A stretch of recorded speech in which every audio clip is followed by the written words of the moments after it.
कैसे हैं आप सभी लोग। एक बार फिर से स्वागत है आपका हमारे YouTube channel study with Yogesh में।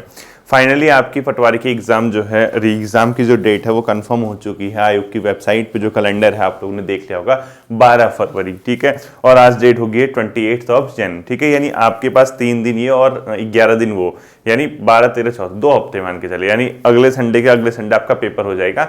दोनों चीज़ें हैं, मतलब दोनों चीज़ों का मतलब जिसका पहले पेपर अच्छा हुआ था वो डर भी रहा होगा कि इस बार कैसा होगा, जिसका पहले पेपर अच्छा नहीं हुआ वो खुश होगा कि मेरा पेपर है।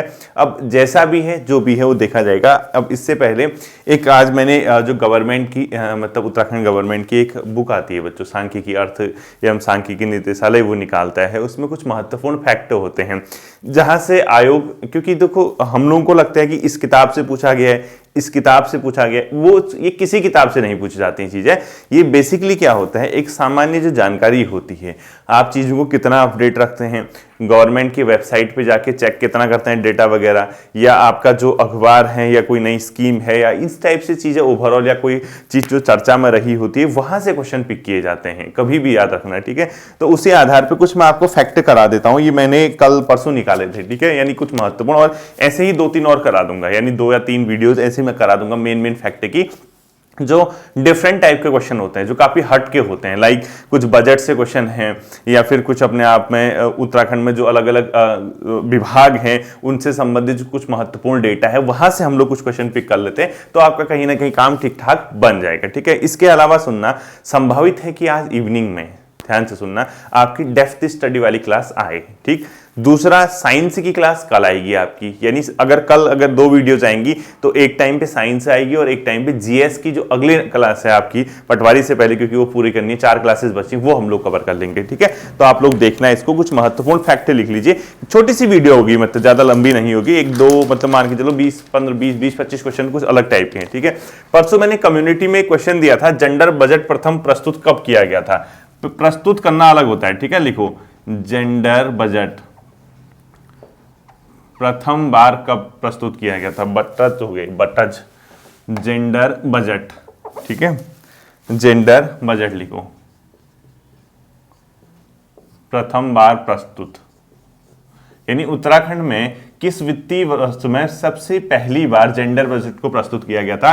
ये किया गया था 2007-08 में, ठीक है। ये प्रस्तुत किया गया था 2007-08 में पहली बार उत्तराखंड के परिप्रेक्ष्य में, ठीक है। प्रस्तुत लिखा है, ध्यान से समझना, पेश किया गया था। ये किसका लिखा मैंने, उत्तराखंड का लिखा, ठीक है। ये तो मैंने नॉर्मल सा।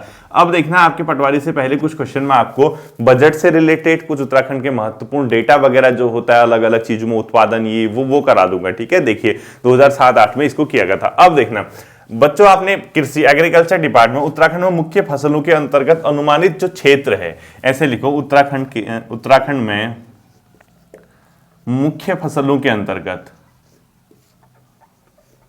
मुख्य फसलों के अंतर्गत अनुमानित क्षेत्र,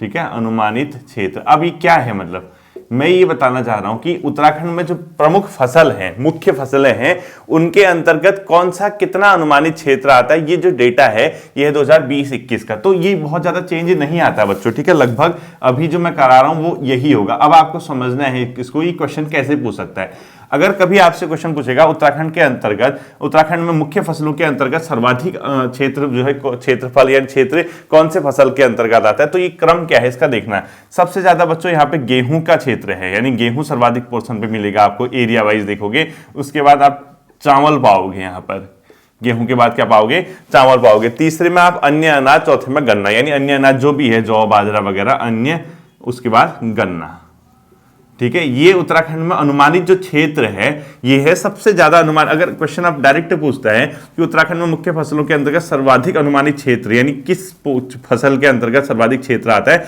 गेहूं के अंदर आता है, ये ध्यान में आपको रखना होगा, ठीक है। इसी प्रकार से आपको याद रखना, मुख्य फसलों का जो उत्पादन है, लिखो, उत्तराखंड में जो मुख्य फसल है, ठीक है, उत्तराखंड में मुख्य फसल के अंतर्गत, उत्तराखंड में मुख्य फसल के अंतर्गत अनुमानित उत्पादन, मुख्य फसल के अनुमानित अंतर्गत अनुमानित उत्पादन।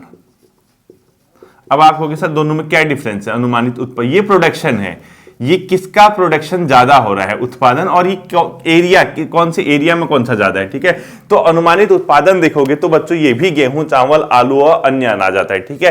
तो लिखो गेहूं सर्वाधिक उत्पादन, ठीक है, गेहूं, फिर चावल और आलू, ये 3 टॉप के याद रखना, बाकी आपको ध्यान रखने की जरूरत नहीं है, ठीक है। ये इस प्रकार से आता है। जो प्रमुख फसल होती है उसके अंतर्गत अनुमानित उत्पादन अगर किसका सर्वाधिक पूछता है तो गेहूं का, और ये जो एरिया वाइज है सर्वाधिक भाग में क्या बोया जाता है, हाँ गेहूं बोया जाता है। ये भी आप लोगों को क्या करना है, ध्यान में रखना है, ठीक है। अब देखो बच्चों, उत्तराखंड में जैसे जो पावर डिपार्टमेंट है, विद्युत उपयोग लिखो। उत्तराखंड में विद्युत उपयोग, सर्वाधिक हमारी जो विद्युत का उपयोग किया जाता है वो किस क्षेत्र में, यानी कौन से पोर्शन में हम विद्युत का उपयोग सर्वाधिक करते हैं, तो औद्योगिक विद्युत शक्ति, फिर सार्वजनिक प्रकाश व्यवस्था, ठीक है। सबसे ज्यादा हमारा इंडस्ट्री में लगता है, देखो औद्योगिक विद्युत शक्ति सबसे ज्यादा, ठीक है। सेकंड में लिखो सार्वजनिक प्रकाश व्यवस्था, यानी जो लाइट लगाई होती है ना, पोल लाइट वगैरह या जो इस टाइप की चीजें होती है, यानी जो सार्वजनिक होती है सभी के लिए, जो लाइट वगैरह रोडों के किनारे है, ये है वो है, सब चीज मिला के, ठीक है। तो सार्वजनिक प्रकाश व्यवस्था लिखो, सार्वजनिक, पहला याद रखना आपको हर किसी का, ठीक है, सार्वजनिक प्रकाश व्यवस्था, सार्वजनिक प्रकाश व्यवस्था सेकंड में आएगा, औद्योगिक विद्युत शक्ति पहले में आएगा। इसके अलावा आपको तीसरा जो वाणिज्य प्रकाश व लघु विद्युत शक्ति, ठीक है। तीसरा लिखो कॉमर्शियल जो होता है, वाणिज्य प्रकाश लिख दो, ये 3 याद रख लो, वाणिज्य प्रकाश। अगर क्वेश्चन ऐसे पूछता है कि उत्तराखंड में विद्युत जो उपयोग होता है वो सर्वाधिक किस क्षेत्र में होता है, तो आपका आंसर हो जाएगा औद्योगिक विद्युत शक्ति में इसका सर्वाधिक क्या किया जाता है, उपयोग किया जाता है, ठीक है। अभी भी कई लोगों को ये कंफ्यूज रहता है कि सर तहसील कितनी है उत्तराखंड में, वही है बच्चों 110, ठीक है। 110 तहसीलें हैं, याद रखना। न्याय पंचायत कितनी है पूछता है तो 662 ही है अभी, ठीक है। न्याय पंचायत ये कितनी है, 662, ठीक है। और विकास खंड पूछेगा तो 95, विकास खंड अगर अभी भी पूछता है तो 95 विकास खंड यहाँ पर उत्तराखंड में अभी भी है, ठीक है। इसके अलावा लिखना है बच्चों, जैसे जो मुख्य फसल है उसके अंतर्गत क्षेत्र अगर पूछता है, यानी आपको जैसे उत्तराखंड में मुख्य फसलों के अंतर्गत अनुमानित क्षेत्र आपको मैंने बता दिया, गेहूं, चावल व अन्य, ठीक है। गेहूं, चावल, अन्य का मतलब हुआ जैसे जौ, मक्का, इस टाइप से, ठीक है। इसके ब्रैकेट में अगर ऐसे समझ में नहीं आता तो ऐसे लिखो, गेहूं, चावल, अन्य के अंदर जैसे जौ, कॉमा मक्का, इस टाइप से आएगा, ठीक है। इस टाइप से चलता है, जौ मक्का ये कर दो, इस टाइप से भी क्वेश्चन पूछेगा तो देखना, गेहूं, चावल, जौ, मक्का, इस तरीके से आपको करना है, ठीक है। अब मुख्य फसल तो मैंने करा दी, दाल भी तो होती है। अगर क्वेश्चन पूछेगा उत्तराखंड में दलहन बोलते हैं, ठीक है, दाल उत्पादन के अंतर्गत सर्वाधिक क्षेत्र किस दाल का है, अगर ऐसे क्वेश्चन पूछ देगा, क्योंकि एग्रीकल्चर डिपार्टमेंट के डेटा है बच्चों, ये आपको ध्यान में रखना होगा, ठीक है। तो लिखो, ऐसे क्वेश्चन लिखो, उत्तराखंड में दलहन मतलब दाल, ठीक है। उत्तराखंड में दलहन उत्पादन के अंतर्गत क्षेत्र, यानी क्या लिखोगे, उत्तराखंड में दलहन उत्पादन के अंतर्गत क्षेत्र, अंतर्गत, ठीक है। यानी अंतर्गत लिख दो। टॉप कौन कौन से हैं, सबसे ज्यादा बच्चों यहां पे मिलती है उड़द, ठीक है, लिखो उड़द लिखते हैं, ठीक है। ऊ आधा मतलब ऊ द पर उड़द। इसके अलावा जो आता है आपका मसूर, मटर और चना, मसूर, मटर व चना, ये टॉप 4 हैं। यानी ये सब टॉप 4 क्या हैं उत्तराखंड में, दालें हैं जिनका क्षेत्र ज्यादा है, दालें इस क्षेत्र फल में मतलब सबसे ज्यादा इस भाग ऐसे उगाई जाती हैं, उड़द, मसूर, मटर, चना, ठीक है। तो अगर डायरेक्ट क्वेश्चन पूछता है दलहन उत्पादन में किसका सबसे ज्यादा योगदान है उत्तराखंड में, तो आपका आंसर क्या हो जाएगा, उड़द का हो जाएगा, ठीक है। इसी प्रकार से एक तिलहन होता है बच्चों, जैसे तिलहन मतलब तेल वाली चीजें, ठीक है। तिलहन का भी ऐसे लिख लो, जैसे दलहन लिखा ना आपने, ऐसे तिलहन लिख लो। तिलहन में आता है बच्चों सबसे ज्यादा लाही एवं सरसों, क्या लिखोगे, लाही एवं सरसों। ऐसे ही क्वेश्चन कुछ करा दूंगा मैं, ठीक है, पटवारी से पहले और इनसे पहले, लाही एवं, ये थोड़ा यूनिक क्वेश्चन होते हैं जो आपके आयोगों को पता रहता है, आप लोगों को तो पता नहीं रहता कि ये क्या क्या पूछ सकते हैं। आप तो क्योंकि फिक्स किताबें रट के जाते हो, उसके अलावा पूछ दिया। जो हट के यूनिक टाइप के क्वेश्चन होते हैं ना, वो यही होते हैं, ठीक है। लाही एवं सरसों का जो होता है सबसे ज्यादा यहाँ पे तिलहन में क्या होता है, उत्पादन होता है। इसके अलावा सोयाबीन, तिल और मूंगफली, ठीक है, सबसे ज्यादा क्षेत्र इन्हीं का है। सोयाबीन, देखो सोयाबीन, तिल एवं मूंगफली, तिल एवं मूंगफली। ठीक है, ये उत्तराखंड में इस तरीके से है। तिलहन में क्षेत्रफल यानी इस क्षेत्र के आधार पर ये उगाया जाता है। ठीक है, ऐसा क्षेत्र इसका इस तरीके से है। इसके अलावा बच्चों उत्पादन अगर कभी पूछता है मिलियन टन में सबसे ज्यादा उत्पादन, यानी दाल का भी पूछेगा या अपने आप में क्या पूछेगा, ये सबसे ज्यादा उत्पादन भी इसी की तरीके से होता है। ठीक है, यानी कहीं ना कहीं आप देखना उत्पादन, देखो ऐसे एक क्वेश्चन लिखो, एक ब्रैकेट नोट करके लिखो, उत्पादन ब्रैकेट में लिखो मिलियन टन में। ठीक है, ऐसे लिखो उत्पादन। अगर आपसे अनाज के अंदर पूछता है सबसे ज्यादा गेहूं चावल मक्का जौ कर देना। ठीक है, आप डायरेक्ट क्वेश्चन यहां से पूछेगा। अनाज के अंदर टॉप 4 आएंगे गेहूं, चावल, मक्का और जौ। ठीक है, यानी टॉप 4 जो आता है उत्पादन आपका गेहूं चावल मक्का और जौ अनाज के अंदर, ऐसे क्वेश्चन पूछेगा। तो ठीक है, मक्का और जौ, ये 4 आपको याद रखना है। ठीक है, इसी तरीके से अनाज के अलावा जो आपका पूछा जा सकता है वो पूछा जा सकता है दलहन। दलहन तो वही है उड़द मसूर मटर चना। ठीक है, ये उत्पादन भी ऐसी होता है। दलहन के अंदर क्या क्या आएगा, देखो टॉप 4 उत्पादन में दलहन यही आएगा। ठीक है, उड़द मसूर मटर और चना, ये टॉप 4। और आपको हमेशा क्या करना है, पहला वाला ध्यान रखना है। ठीक है, और तिलहन उत्पादन सबसे ज्यादा किसका होता है पूछता है तो तिलहन, यानी तेल वाला आइटम। ठीक है, तिलहन के अंदर भी आपका यही आएगा, लाही सरसों सोयाबीन मूंगफली और तिल। ठीक है, अब उसमें क्या हो जाएगा उत्पादन, जैसे ये तो क्षेत्रफल है, ये ध्यान रखना है इसको, ये क्षेत्रफल के अकॉर्डिंग, यानी सबसे ज्यादा क्षेत्रफल में ये बोया जाता है, फिर ये बोया जाता है, फिर ये क्षेत्रफल में तो बोया जाता है क्योंकि ये ज्यादा स्पेस कवर करता है, लेकिन उत्पादन क्या होता है इसका ज्यादा होता है। ठीक है, इसका यहां आ जाएगा। तो देखो तिलहन उत्पादन लाही एवं सरसों लिखो, पहला लाही एवं सरसों, सोयाबीन और तीसरे में मूंगफली आ जाएगा। ठीक है, उत्पादन में, और चौथे में क्या आ जाएगा, तिल आ जाएगा। ओवरऑल समझना, आपको पहला पहला याद रखना है, ये याद रखना है, ये याद रखना है और ये याद रखना है। ठीक, बेसिकली। अब देखना आपको एक चीज मैं आपको बताता हूं, हमेशा याद रखना कि अगर कभी एग्रीकल्चर से प्रोडक्शन से रिगार्डिंग क्वेश्चन आता है, तीन ही चीज तो आती है, एक अनाज पूछता है, एक दलहन पूछता है, एक तिलहन पूछता है, और क्या पूछेगा, फ्रूट्स वगैरह तो इतना पूछता नहीं है, फल वगैरह, लेकिन मैं कोशिश करूंगा जितना भी होता है एग्रीकल्चर डिपार्टमेंट से साइट से मैं निकाल के आपको मेन चीजें बता दूंगा। ठीक है, अब ये इसका उत्पादन तो हो रहा है, बिना सिंचाई की क्या इसका उत्पादन हो सकता है, नहीं हो सकता, पानी की जरूरत तो होती है। ठीक है, तो लिखो उत्तराखंड में जनपदवार शुद्ध सिंचित क्षेत्र, उत्तराखंड में जनपदवार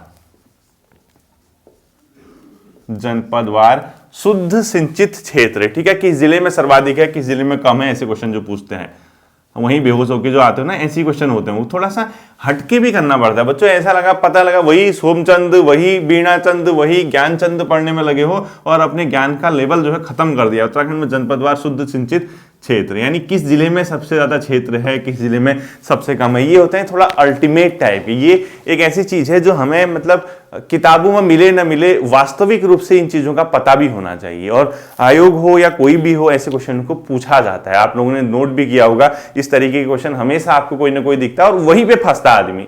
मतलब वो तो कर ही लेगा ना कि राजबुंगा का किला किसने बनाया, और ढोडी ताल कहाँ है, और भाई बहन नाम से किस ताल को जाना जाता है, ऐसे क्वेश्चन तो कर ही लेते उत्तराखंड में। अब पता लगा वहां उत्तराखंड में निम्नलिखित में से किस जनपद में सर्वाधिक शुद्ध सिंचित क्षेत्र पाया जाता है, वहीं आत्मा का परमात्मा के पास मिलन हो जाएगा, तो फिर कहोगे सर पढ़ के तो गए थे, किस्मत ही खराब है। ऐसा नहीं होता बच्चों, पढ़ के ही नहीं गए थे, वास्तविक ये है रट के गए थे। रटा हुआ पढ़ गया तो पढ़ गया, नहीं तो नहीं पढ़ा। ठीक है, देखो सबसे ज्यादा है बच्चों यूएस नगर में, हमेशा याद रखना, उधम सिंह नगर में सबसे ज्यादा सिंचित क्षेत्र है, प्योर वाला। ठीक है, शुद्ध। इसके बाद हरिद्वार, नैनीताल और देहरादून। ठीक है, लिखो सेकंड लिखो हरिद्वार, तीसरे में नैनीताल और देहरादून। ठीक है, अब आप कहोगे सर एक चीज बताओ, जब क्वेश्चन तो डायरेक्ट फैक्ट पूछता है, ऐसे 4 कहां पूछता है, फैक्ट मुझे भी पता है कि फैक्ट ही पूछता है, या तो पूछेगा सबसे ज्यादा कहां है, लेकिन कभी कभी क्वेश्चन का पैटर्न नहीं पूछता निम्नलिखित में से, तो हम एटलीस्ट 4 करके जाते हैं। हो सकता है कि वहां यूएस नगर और हरिद्वार का ऑप्शन ना हो, नैनीताल, देहरादून, इसके अलावा चमोली, उत्तरकाशी ऐसे पूछ दे, तो वहां ये क्वेश्चन काम आते हैं, वरना आपको तो पढ़ना पहला ही है। ठीक है, अब इसी में सबसे कम लिखो, सबसे कम शुद्ध सिंचित क्षेत्र, शुद्ध सिंचित क्षेत्र सबसे कम कहां पाया जाएगा बच्चों, ये पाया जाएगा अपने आप में चमोली, चंपावत और पिथौरागढ़। ठीक है, लिखो चमोली, बेसिकली चमोली है, बाकी क्या करना आपको, चंपावत और पिथौरागढ़ सबसे ज्यादा ही पूछता है, ठीक है। चंपावत, ये तो मैं ऐसे करा दे रहा हूं आपको, पिथौरागढ़ लिख लो, सबसे कम शुद्ध सिंचित क्षेत्र पाया जाता है, ठीक है।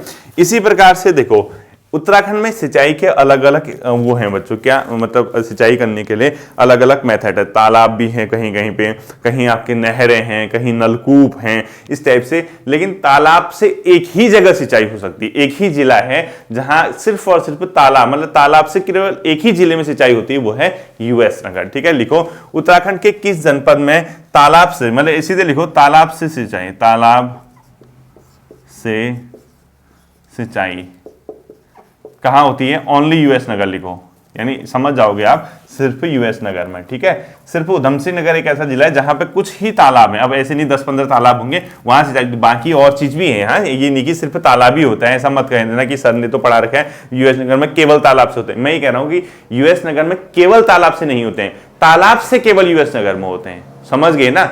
मैंने ये कहा कि यूएस नगर में केवल तालाब से होते हैं, ऐसा नहीं कह रहा हूं, तालाब से केवल यूएस नगर में होते हैं, ये कहना चाह रहा हूं। दोनों का डिफरेंस समझना है, ठीक है। तालाब से सिंचाई ओनली यूएस नगर में होती है, ठीक है। अब देखो सर्वाधिक सिंचाई किस चीज से होती है, हाँ सर्वाधिक सिंचाई, यानी सबसे ज्यादा सिंचाई किससे होती है, यहां होती है बच्चों नलकूप, नहर, अन्य कुएं व तालाब, ठीक है। लिखो सबसे ज्यादा अगर उत्तराखंड में पूछता है सिंचाई का स्रोत क्या है, नलकूप है, सबसे ज्यादा नलकूप के माध्यम से यहां सिंचाई होती है। इसके अलावा नहर है, इसके अलावा अन्य कुएं हैं व तालाब है, ठीक है। नलकूप, नहर वो अन्य, तालाब तो सबसे पीछे पहुंचेगा बच्चों, ठीक है। तालाब इसलिए सबसे पीछे पहुंचेगा क्योंकि तालाब कुछ ही हैं जहां से सिंचाई होती है जिस जिले में, वो है उधमसिंह नगर, तो ये बहुत ज्यादा नहीं है, इसको आप लोग ध्यान में रखना, ठीक है। यानी नलकूप, नहर व अन्य कुएं कर दो, इसके अलावा अन्य के बाद कुएं, अन्य स्रोत भी होते हैं, ठीक है, गूल वगैरह इससे होते हैं कुएं, फिर उसके बाद तालाब, यानी तालाब बहुत कम है।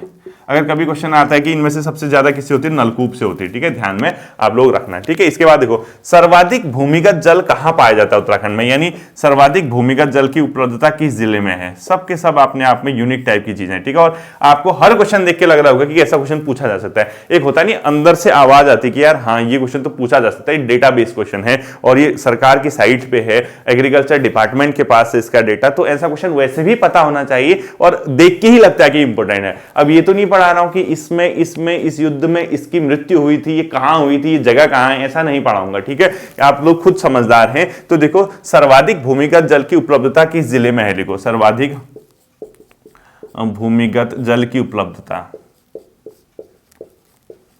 यानी सबसे ज्यादा भूमिगत जल की उपलब्धता किस जिले में है बच्चों, अगर पूछता है तो ये बच्चों हरिद्वार, यूएस नगर, देहरादून, नैनीताल, ठीक है। सबसे ज्यादा है हरिद्वार में, सेकंड है यूएस नगर में, ठीक है, थर्ड है नैनीताल और चौथा है देहरादून, ऐसे लिख दो, ठीक है। यानी सबसे ज्यादा भूमिगत जल अगर पूछता है तो हरिद्वार, यूएस नगर, देहरादून और नैनीताल कर दो, नैनीताल देहरादून नहीं, देहरादून नैनीताल कर दो, ये है देहरादून में और ये है नैनीताल में, ठीक है। इस तरीके से अपने आप में सर्वाधिक भूमिगत जल की उपलब्धता पता चल जाएगा, ठीक। अगला लिखो हथकरघा उद्योग के अंतर्गत सर्वाधिक परिवारों की संख्या कहां रजिस्टर्ड है, ठीक है। लिखो हथकरघा उद्योग के अंदर सर्वाधिक परिवार के अंतर्गत सर्वाधिक परिवार कहां रजिस्टर है, आपको पता होना चाहिए, यूएस नगर, पिथौरागढ़ और अल्मोड़ा, तीन देखो यूएस नगर, पिथौरागढ़ और अल्मोड़ा, इन तीन जिलों में हथकरघा के अंदर सर्वाधिक परिवार क्या है बच्चों, रजिस्टर्ड है। ध्यान रखना हथकरघा के अंदर सर्वाधिक परिवार किस जिले में रजिस्टर्ड हैं, यूएस नगर, पिथौरागढ़ और अल्मोड़ा, ये तीन अपने आप में टॉप जिले हैं, ठीक है। 2-4 क्वेश्चन और बचे, देखो अगला आपको पता होना चाहिए यहां पर डीम्ड विश्वविद्यालय कितने हैं, एक है, ठीक है। आईआईटी कितने हैं, डीम्ड विश्व, ये तो खैर पूछता नहीं, आईआईटी एक है, सॉरी डीम्ड तो नहीं, आईआईटी एक है, आईआईटी रुड़की। कृषि विश्वविद्यालय कितना है, एक है, पंतनगर। तो कुछ क्वेश्चन ऐसे वाले लिखो, देखो सर्वाधिक बीपीएल परिवार प्रतिशत के आधार पर किस जिले में है, ठीक है। लिखो सर्वाधिक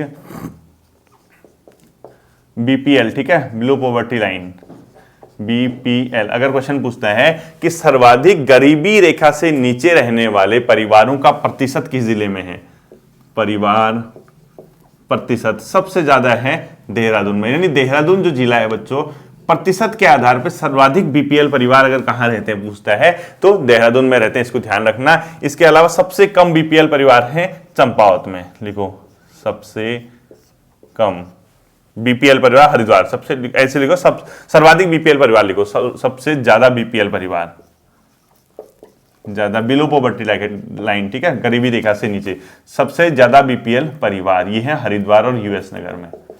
सबसे ज्यादा गरीबी रेखा से नीचे रहने वाले परिवार है हरिद्वार और यूएस नगर में, यूएस नगर। अब आपको के साथ दोनों में क्या डिफरेंस है, ये परसेंट के अकॉर्डिंग है, प्रतिशत, यानी प्रतिशत का मतलब है प्रत्येक 100 परिवारों में से कितने बीपीएल हैं। तो जैसे हो सकता है कि 100 परिवारों में 50 परिवार जो है बीपीएल है वो देहरादून, लेकिन ओवरऑल काउंट करोगे परिवारों की संख्या तो सबसे ज्यादा हरिद्वार में बीपीएल परिवार रहते हैं, ठीक है। सबसे कम बीपीएल परिवार लिखो चंपावत, छोटे जिले हैं ना इसलिए सबसे कम है, सबसे कम बीपीएल परिवार ये रहते हैं बच्चों चंपावत में, ठीक है। सबसे कम बीपीएल परिवार जो अपने आप में चंपावत और रुद्रप्रयाग लिख लो आप लोग, ठीक है, चंपावत, रुद्रप्रयाग, बागेश्वर, ठीक है। और प्रतिशत के आधार पर सबसे कम है नैनीताल में, चंपावत, रुद्रप्रयाग कर दो, 2 कर दो, तीसरा बागेश्वर कर दो, पहला ही याद रखना आपको, ठीक है। लिखो प्रतिशत के आधार पर सबसे कम नैनीताल, प्रतिशत के आधार पर सबसे कम बीपीएल परिवार है नैनीताल में। कहां पर है सबसे कम परिवार, नैनीताल में है, ये भी आप लोग ध्यान में रखना, ठीक है। अब देखो एक क्वेश्चन लिखो, सिंचित क्षेत्र में नलकूप से सर्वाधिक सिंचित क्षेत्र का परसेंट कहां है। लिखो सिंचित क्षेत्र में नलकूप से सर्वाधिक सिंचाई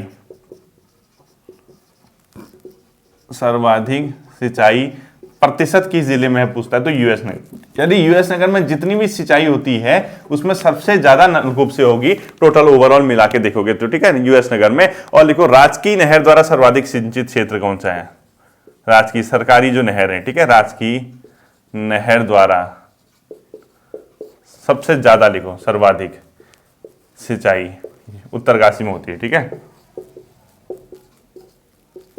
उत्तरकाशी, यानी टोटल जो होती है उसमें परसेंट के आधार पर देखोगे तो उत्तरकाशी में राजकीय नहर के द्वारा सर्वाधिक क्या होती है बच्चों, सिंचाई होती है। इसके बाद देहरादून, रुद्रप्रयाग, और लास्ट में लिखो सर्वाधिक खाद्यान्न फसल का कुल बोए गए क्षेत्र में प्रतिशत रुद्रप्रयाग में है, ठीक है। यानी हमने क्या, मैं लास्ट क्वेश्चन कर रहा हूं, लिखो सर्वाधिक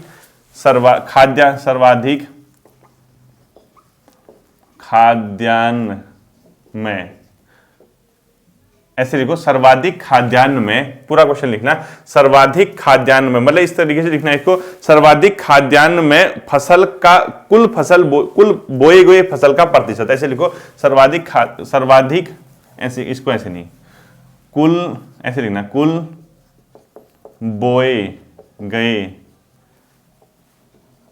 फसल में खाद्यान्न का प्रतिशत रुद्रप्रयाग में सर्वाधिक, ठीक है, रुद्रप्रयाग। अब क्या कहना चाह रहा हूं ये देखो, मैं समझना, जैसे टोटल आपने खाद्यान्न बोया, जितना भी आपने फसल बोई उसमें जो टोटली फसल बो रही है उसमें खाद्यान्न, जैसे आपने 100% कृषि की, ठीक है, 100% फसल बोया किसी जगह पे, तो उसमें आपका हो सकता है कि कहीं पे फ्रूट्स हो, कहीं पे फूल वगैरह हो, कहीं पे खाद्यान्न हो, कहीं पे कुछ हो, तो टोटल कृषि में खाद्यान्न का हिस्सा जो है सर्वाधिक है रुद्रप्रयाग में, ठीक है, परसेंट के अकॉर्डिंग। सपोज अगर रुद्रप्रयाग वाले खेती करते हैं उसमें से सपोज 50% वो खाद्यान्न उत्पाद है, बाकी चीजें अन्य है, ठीक है, तिलहन वगैरह, ये दलहन वगैरह, लेकिन 50% अगर आपका खाद्यान्न है तो उस हिसाब से मैं क्वेश्चन बता रहा हूँ, ठीक है। ये थी आपकी पहली क्लास, थोड़ा अलग टाइप की फैक्ट की। ऐसे 2-3 क्लासेस मैं आपको दे दूंगा जो अलग टाइप के क्वेश्चन होते हैं, और ये मैं किसी किताब से या कहीं से नहीं दे रहा, आप भी चाहो तो आप भी गवर्नमेंट की वेबसाइट पे जाके चेक कर सकते हो। वो डेटा जो आपका रिसेंट वाला होगा, लेटेस्ट डेटा होगा, वहां से आप लोग इन फैक्ट को निकाल सकते हैं। खुद के स्तर में भी अगर आप चाहें तो इसको